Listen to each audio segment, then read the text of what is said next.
tribes will wage an epic war where there's just one outcome: carnage.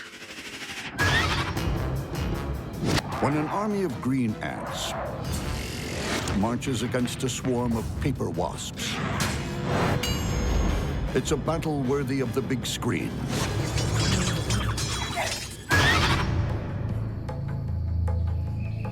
Above the ground, a high-rise militia goes through its maneuvers.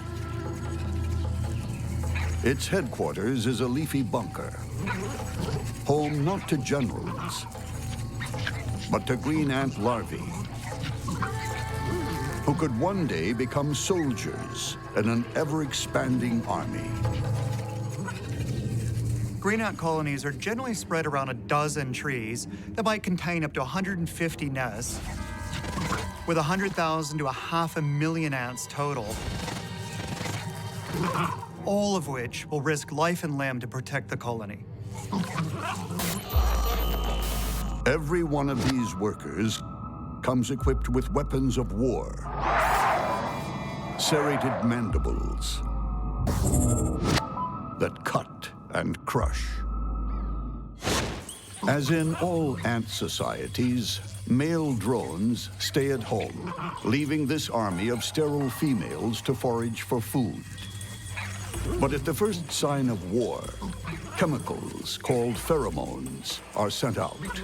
Foragers become green grunts, and more move into the kill zone. Even a huge and highly venomous scorpion is no match for a company of angry green ants. For green ants, defense is all about strength in numbers. They will just keep sending more and more troops out until whatever they're battling with is either gone or they kill it and carry it away for dinner. Green ants also deploy chemical weaponry. Formic acid that burns organic tissue sprays from their abdomens. If that weren't bad enough, they swarm over a victim, literally biting it to death. A grasshopper many times bigger than one ant is no match for a seething mass of foot soldiers. When the workers are called to arms, you're no longer dealing with a bunch of cute and fascinating little green ants. Rather, they become like this unstoppable organic plasma that can deter any predator, whether it's coming from the ground or the air. Victims become helpless marionettes, dancing to the tune of a swarm of single-minded puppeteers.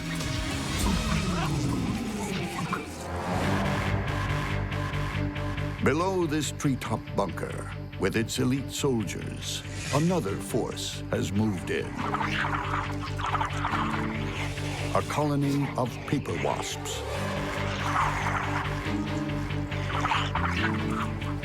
In a skirmish, they use their aerial maneuverability like a weapon.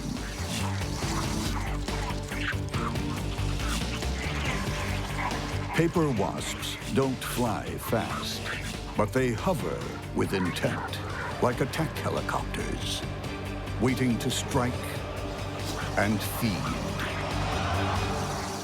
Paper wasps are really important because they kill so many pest species of caterpillars. The adults are active for anywhere from 2 weeks to maybe 3 weeks. They spend all of their time going out and foraging to kill the caterpillars. Like the ants, most of the wasp foraging force are sterile females, with heavy artillery at the front and some big guns at the rear. Unlike bees that can only sting once, these wasps can sting repeatedly. But paper wasps don't rely just on firepower. They have tactical coordination down to a fine art. Wasps are actually really smart. They're capable of complex learning. They've got excellent vision.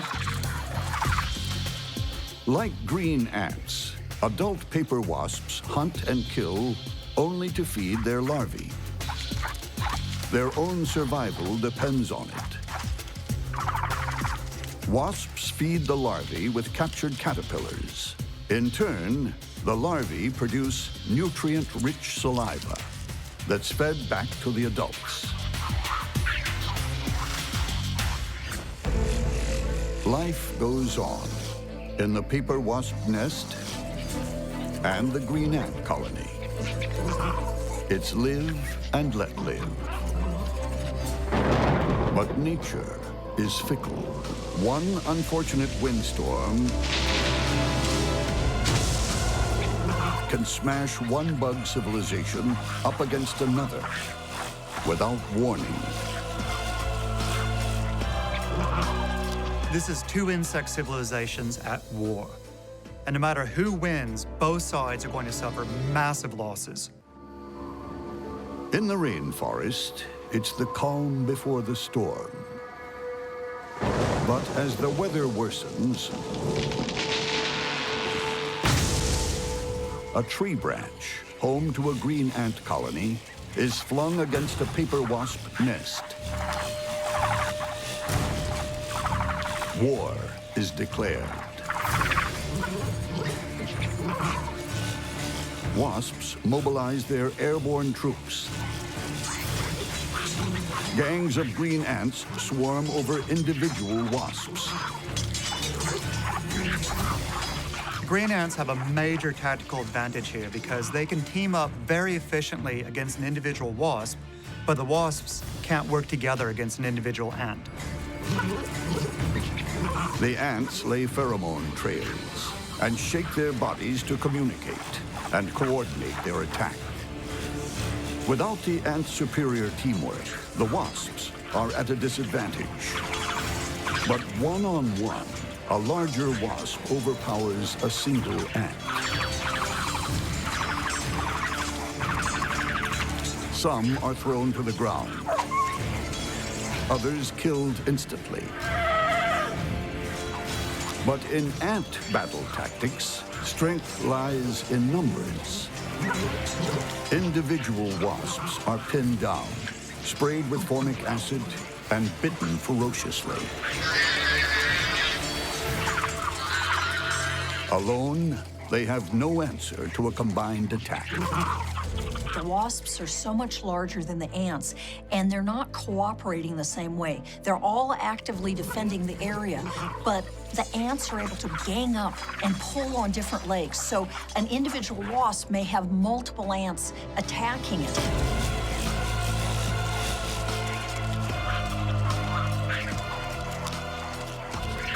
A raiding party of green ants bursts into the paper wasp nursery. Here, wasp guards defend their larvae by biting and stinging. The wasp's sting is great against bigger animals, but it's pretty hard for a wasp to effectively sting one ant. And even though wasps are able to sting repeatedly, it's really hard for them to sting one ant, sting another ant, sting another ant.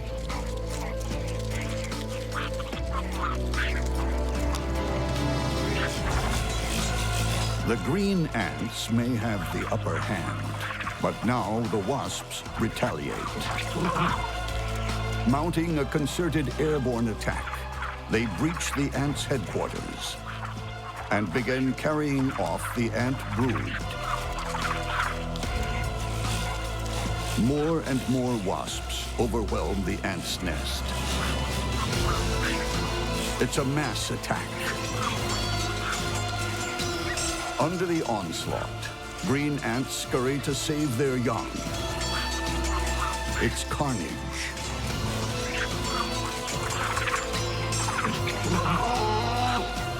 The battlefield is littered with the wounded, the dying, and the dead. All either colony can do is pick up the pieces and start over again. The wasps' superior airborne maneuverability and their preemptive strike on the ant's nest tips the balance. They overcome their assailants, but at enormous cost. Defeated, the green ants sound the retreat. Their bunker is torn apart. They scramble to salvage the surviving larvae. In a bug war of this magnitude, the refugees have no choice but to escape with their young, to start a new life in another part of the forest.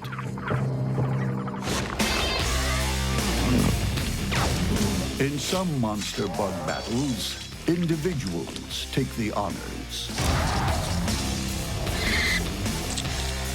In others, the spoils of war are shared.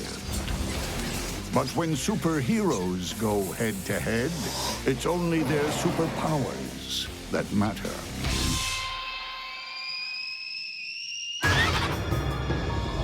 When a green-bellied huntsman tackles a colony of jumping jack ants, it's a clash of the titans.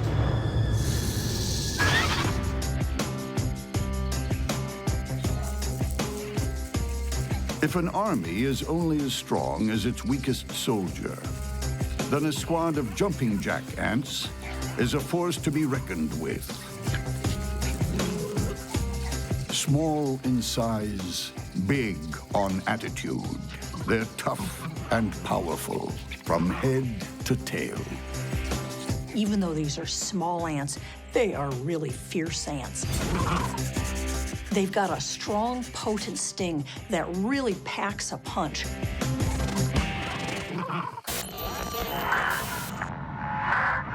Barely 1/3 of an inch long, jumping jack ants fight well above their weight and deliver a mean punch from both ends. At the front, large serrated mandibles that bite, grip, and slash. These mandibles can pack a nasty bite, but this is nothing compared to the sting that they have at the back end that is capable of injecting a truly nasty venom that can incapacitate or kill prey very quickly.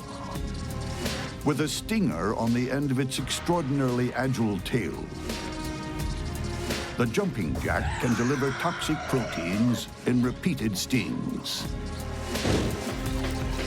Powerful enough to induce fatal allergic reactions in humans. The venom is usually reserved for smaller prey, like cockroaches, march flies, and grasshoppers. You would think that these ants are going out and capturing prey for themselves. That isn't so. Actually, these jumping jack ants live on nectar, a little bit of sugar water. Primarily, they're bringing back the prey to feed the developing ant larvae that need meat in order to grow. The larvae are hidden away in nests built with soil. Nests are often constructed under rocks or tree roots. Away from the nest, a jumping jack ant forages alone. Its never-ending job is to bring home the bacon, no matter how cumbersome. It's a pit bull and pack horse rolled into one. These jumping jack ants are really strong ants. They can be grabbing prey, holding onto them with their mandibles, and at the same time, even as the prey is fighting them, they can keep moving them gradually toward their colony. The jumping jack ant has one more astonishing skill.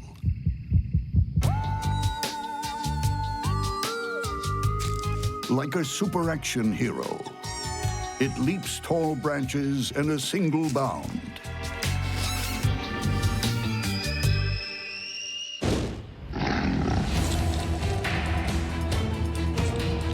But it's not the only bug in this forest with superhero status. The green-bellied huntsman is an arch-villain, not afraid to show its true colors. If you look at this spider's belly or the joints of its legs, you'll see that it's a beautiful blue-green color. That's because they have a very different form of blood than humans, and they use this blood to pump up their legs. And if the blood pressure drops, the legs will go limp, just like a hose would when you turn the faucet off. With their hydraulically assisted takeoff, green-bellies are super fast, all-terrain hunters with the will to kill. This huntsman also keeps a low profile. Camouflaged 1 minute, prowling the next. A stealthy loner in search of other speedy spiders. This unsuspecting wolf spider is taken down before it knew what hit it. The green-belly's vicious fangs rip into its body, mashing it up. The green-bellied huntsman's fangs are large and powerful. So once they've been driven into a prey, there are no second chances. For an accomplished hunter, a large, solitary foe is an easy target. But what happens when the green flash encounters a warring gang of jumping jack ants? It's facing a bunch of pesky little ants. There's not much to bite onto. And even if it kills one or several, there's more coming.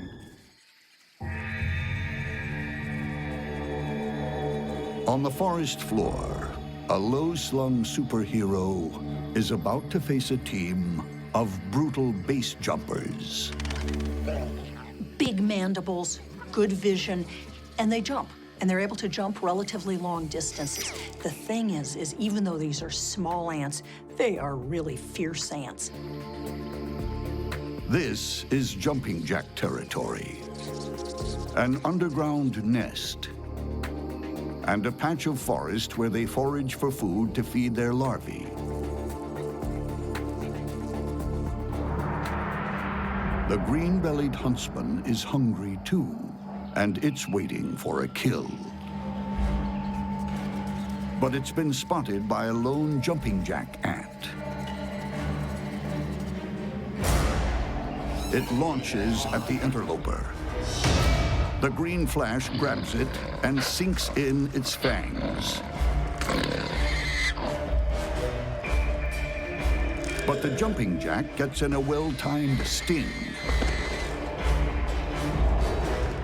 Toxic proteins, 4 times more potent than bee venom, target cells in critical organs, partially paralyzing the huntsman. Worse still, the alarm has been sounded back at the colony. More ants rush in. The spider manages to crush one in its jaws, but has been stung again. Jumping jack ants are really quite aggressive, and they're not going to back off just because a single ant has been killed. This is ant behavior. Once they start attacking, they keep going. The ants work as a team, creating a diversion up front, while one stings the disabled spider from the rear. Even more powerful venom floods into the green-belly's body.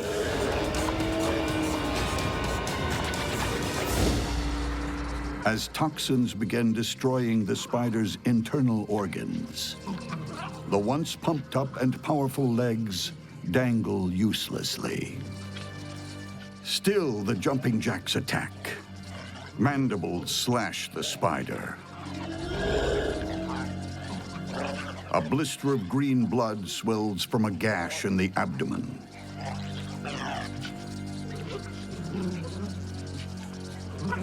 Still attacking with their razor-sharp mandibles, the jumping jack ants lap up the green-belly's lifeblood. And we thought only vampires drank blood. The ants are lapping up the spider's blood without a second thought. This is a very undignified way to go out.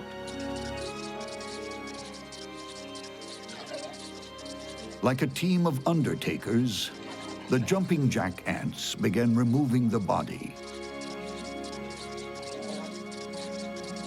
The victory feast will be held back at the colony. The advantage of being a social insect is that many animals can help carry this spider back to the colony. In a bug battle, there's no such thing as an invincible superhero. Make one slip and you're dead meat.